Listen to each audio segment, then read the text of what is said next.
What if ARC troopers were granted command over Jedi from the beginning? When the Clone Wars erupted, the Republic chose a controversial course of action. The Senate, skeptical of the Jedi Order's ability to command large-scale armies, placed the elite ARC troopers in charge of the Republic military. Trained specifically for battlefield leadership, these troopers embodied precision and pragmatism. The Jedi, revered as peacekeepers but considered inexperienced in warfare, were relegated to the roles of advisors and frontline operatives. From the outset, the ARC troopers demonstrated their tactical brilliance. Leaders such as Alpha 17, Rex, and Cody orchestrated precision strikes, ambushes, and decoys that consistently outmaneuvered the Separatist droid armies. The Jedi, wielding their lightsabers and the Force with devastating effect, became powerful assets under clone command. However, they deferred to the clones on all strategic matters. The Republic's campaigns were marked by early victories, yet the unconventional command structure bred tension. The Jedi struggled to reconcile their role as guardians of peace with the cold efficiency of war, while the ARC troopers often viewed the Jedi's moral hesitations as potential liabilities. Under ARC command, the Republic forces adopted ruthless tactics. Civilian casualties and scorched earth campaigns became a grim norm. Planets were liberated, but often at the expense of their infrastructure and populations. General Grievous, the cold and calculating leader of the Separatist forces, escalated the war's brutality under Count Dooku's orders. Droid armies began targeting civilian populations, hospitals, and supply lines. In the heat of these moral conflicts, Obi-Wan Kenobi voiced his concerns to Captain Rex.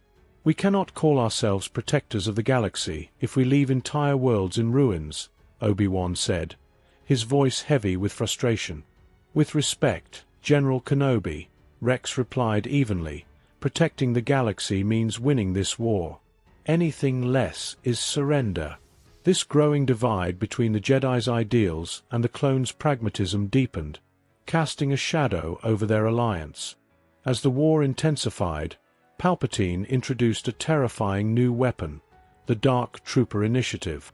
These advanced droids, equipped with cutting-edge armor and weaponry, posed a severe threat to the Republic's forces. The Republic's initial encounters with the Dark Troopers were disastrous. Entire battalions were annihilated, forcing the ARC troopers to adapt quickly. The clones devised counter-strategies to exploit the Dark Troopers' weaknesses, but their effectiveness came at a high cost in lives. The Jedi Order grew increasingly uneasy with their subordinate role in the war. Many Jedi felt that the clones' brutal tactics eroded the Republic's moral foundation. Despite their protests, the Senate and the public remained firmly behind the ARC's results-driven approach. During a mission on Felucia, Ahsoka Tano expressed her frustration to Rex. "This isn't just a war, Rex. These are people's lives we're destroying," she exclaimed. Rex's response was curt. "It's a war because it's about people's lives, Ahsoka. We win, or they lose everything." Such tensions simmered across the galaxy, as Jedi began to question their place in a conflict that seemed to abandon the principles they stood for. In a desperate bid to counter the Dark Troopers, the Republic launched a high-stakes mission to destroy a Separatist manufacturing facility on Hyperi. The operation, led by Alpha 17, featured Anakin Skywalker and Obi-Wan Kenobi in supporting roles. The assault was a masterpiece of strategy. Republic forces used stealth, diversion, and overwhelming firepower to breach the facility. However, the scale of the Dark Trooper threat became starkly clear. Thousands of these deadly droids were already in production. The mission succeeded, but at a heavy cost. The Jedi, horrified by the casualties, confronted the ARCs. "This war is becoming a slaughter, not a defense of the Republic," Mace Windu argued, his voice firm. Alpha 17 replied without hesitation. "War is slaughter, Master Windu. We're just making sure it's not ours." Under the Ark's leadership, the Republic began to turn the tide of the war.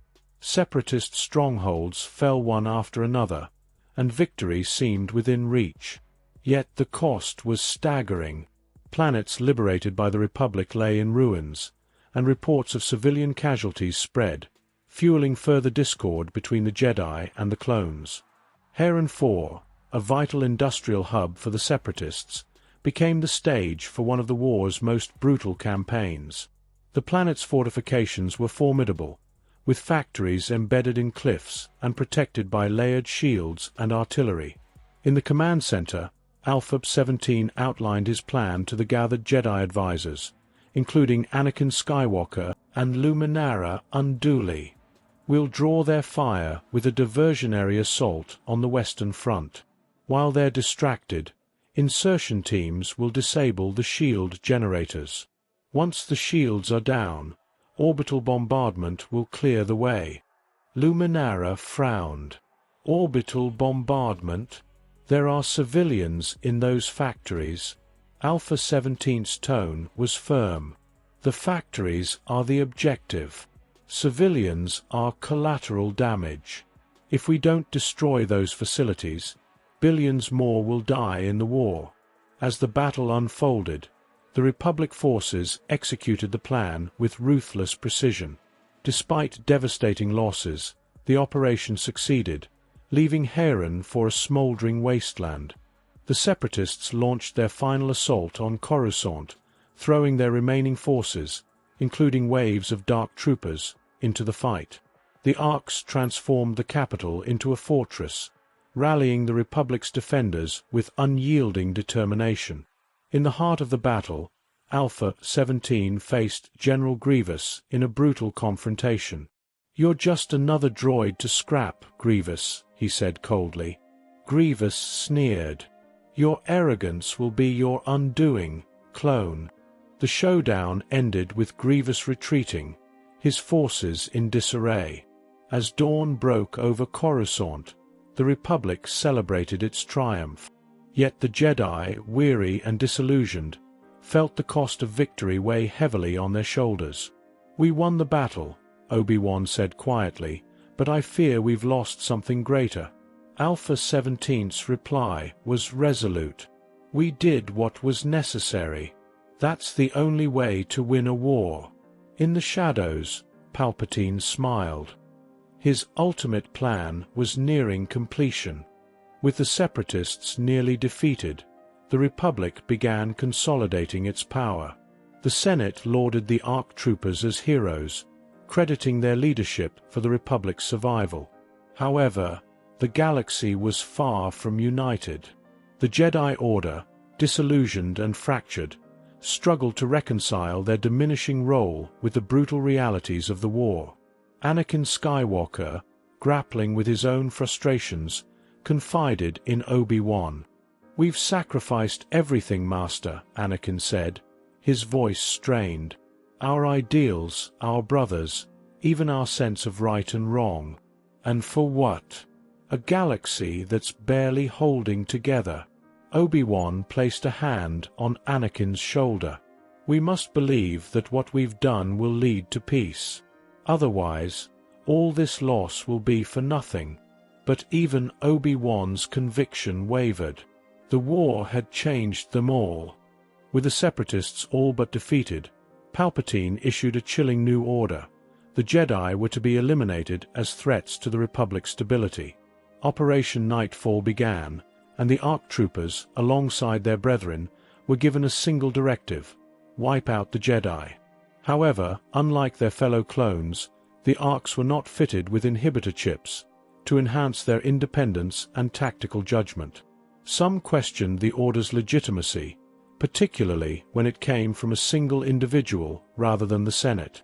Rex and Alpha 17 convened secretly with Anakin Skywalker, seeking answers.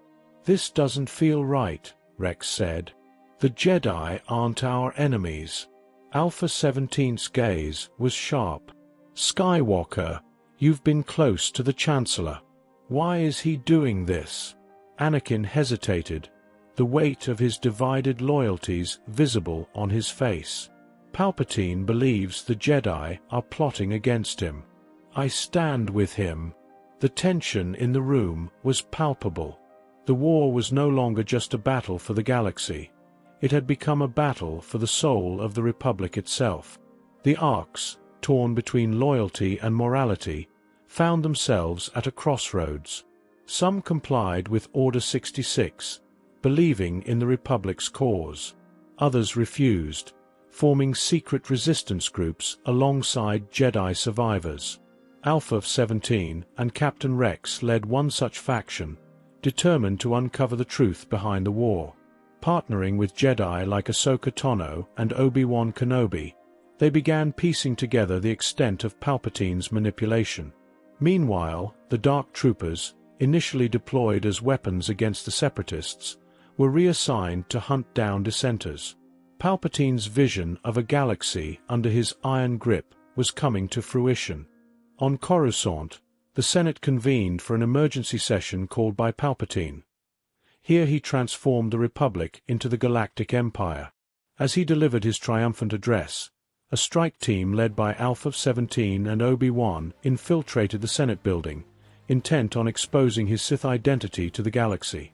The confrontation was swift and brutal.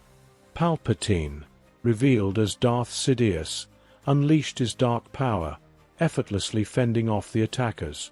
"You cannot stop the inevitable," he sneered, his voice dripping with malice. Obi-Wan and Alpha 17 fought valiantly, but Sidious's strength was overwhelming.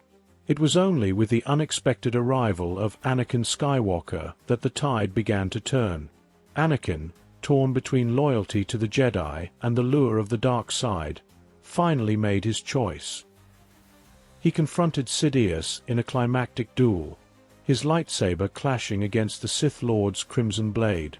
"Your greed has destroyed the Republic," Anakin shouted, his fury matched only by his resolve.